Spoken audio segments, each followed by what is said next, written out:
Hello mga kapolitika, magandang araw muli sa inyo. Heto na naman tayo sa isang panibagong kwentuhan at maraming salamat sa pagtunghay dito sa aking YouTube channel. Kung kayo ay bago pa lang, please don't forget to like and subscribe for more video. Ang ating pag-uusapan sa video ito mga kapolitika ay itong issue nga ng pagbati ni First Lady Lisa Araneta Marcos dito kay PCSO Chairman Mel Robles. Kung ating matatandaan ay nagkaroon nga ng hearing itong si Mel Robles dyan sa Senado kasama itong si Raffy Tulfo at pinaiimbestigahan nila itong PCSO kung bakit sunod-sunod ang mga nananalo dyan. And in fact, binati nga nitong si First Lady Lisa Araneta Marcos si Mel Robles at ang sabi niya is sama-sama daw maging milyonaryo. Yung pangalan niya na Mel is dinugtong doon sa salitang milyonaryo, mga kapolitika.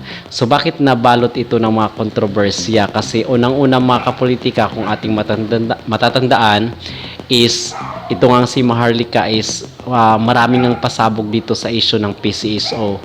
Kasi ang sabi, ang balibalita na sila lang din ang kumukobra noong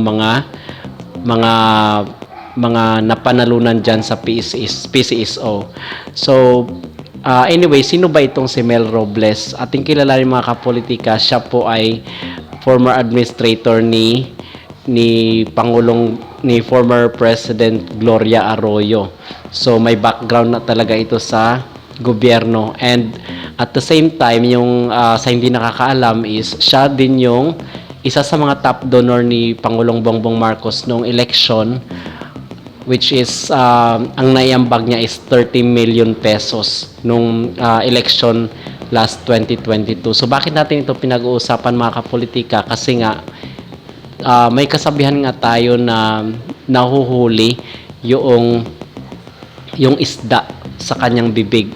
So ang sabi dito kasi ni First Lady Lisa Araneta Marcos is itong si Mel Robles ay pinasasalamatan niya sa ginawa ni Mel Robles sa kanyang pamilya, sa kanya, kay Bongbong Marcos at sa kanyang mga anak. So ang sa isip-isip ko dito mga kapolitika is bakit si First Lady Lisa Araneta is nagpapasalamat si kay Mel dahil sa ginawa sa pamilya ito. Di ba dapat magpapasalamat si Lisa dahil sa ginawa ni Mel dito sa taong bayan or para sa mga Pilipino?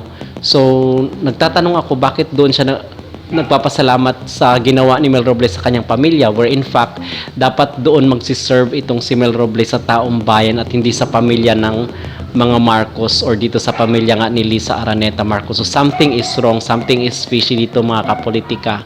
At isa pa sa mga issue nga, naging iskandalo din ito kasi nabalita nga ito sa New York Times and nagkaroon din doon ng agam-agam sa headline nila na kung saan ay sinabi na swerte ba talaga na sunod-sunod na panalunan yung premyo or something is may kababalaghan na ginawa dyan sa PCSO. So yun ang mga spekulasyon mga kapolitika.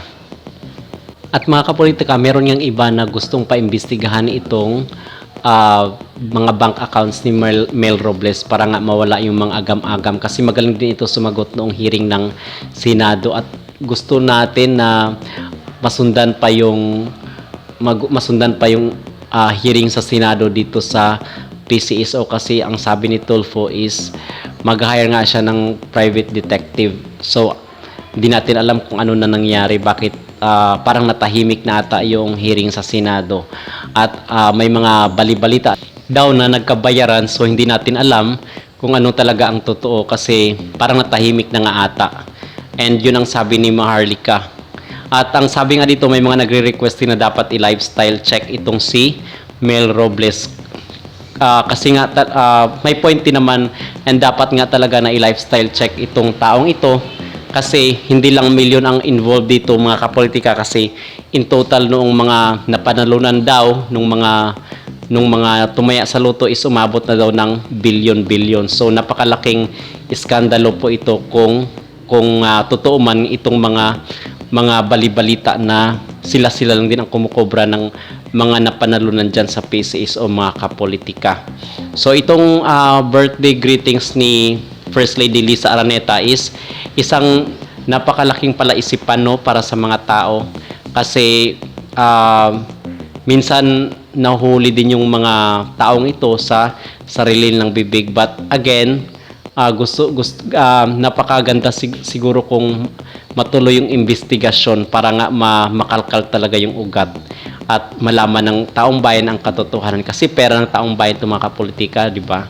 Hindi naman nila pera ito, so transparency is should be